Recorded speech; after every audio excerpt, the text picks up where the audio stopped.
গোপালগঞ্জে বাড়ছে সূর্যমুখীর চাষ। জেলার বিভিন্ন উপজেলার মাঠ জুড়ে এখন হলুদ সূর্যমুখী। কম খরচে ভালো উৎপাদন এবং বাজারে ভালো দাম পাওয়ায় আগ্রহ বাড়ছে কৃষকদের। চাষের পরিধি বাড়াতে সরকারি সহায়তা ও সঠিক বাজার ব্যবস্থাপনার দাবি জানিয়েছেন চাষিরা। সামিউল আলীমের তথ্যচিত্রে ডেস্ক রিপোর্ট। হলুদ ফুলে ছেয়ে গেছে বিস্তীর্ণ জমি। দূর থেকে দেখলে মনে হয় প্রকৃতি নিজেই এঁকেছে এক রঙিন ক্যানভাস। গোপালগঞ্জের বিভিন্ন মাঠ জুড়ে এখন দৃষ্টিনন্দন সূর্যমুখীর সমারোহ। কম খরচে বেশি লাভ আর বাজারেও সূর্যমুখী তেলের চাহিদা বেশ ভালো থাকায় এবার ধান সরিষার পরিবর্তে সূর্যমুখী চাষ করেছেন কৃষকরা।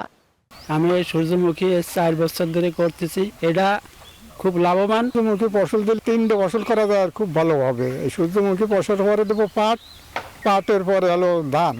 সূর্যমুখীতে মনে করেন ওই বিঘায় 20 মণ 25 মণ এরকম পাইছি। কৃষি অফিস থেকে আমাকে এই সূর্যমুখীর বীজ, সার, তারপর কীটনাশক ওষুধ দিয়েছে।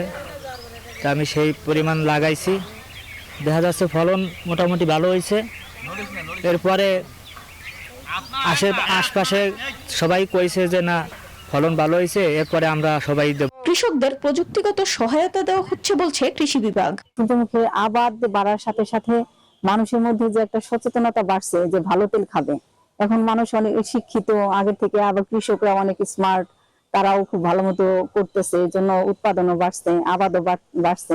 এক্ষেত্রে আমরা প্রণোদনা দেওয়া হয়েছে বা অন্য প্রকল্প থেকে যেটা দেওয়া হয়েছে, চর নামে আমাদের একটা আছে, সেক্ষেত্রেও দেখা যাচ্ছে যে আমরা কৃষকদের সার, বীজ, সকল ধরনের সার্বিক সহযোগিতা দিচ্ছি, যাতে কৃষকরা সঠিকভাবে উপকৃত হয় এবং কৃষকরা ভালো ফলন পায় এবং আশার মুখ দেখে। বসুন্ধরা টিস্যু, অশুদ্ধতার বিরুদ্ধে এক বিন্দুও ছাড় নয়। সরকারি সহায়তা ও বাজার ব্যবস্থাপনা আরো শক্তিশালী হলে গোপালগঞ্জের সূর্যমুখী চাষের পরিধি আরো বাড়বে বলছেন চাষিরা। Desk report, news 24।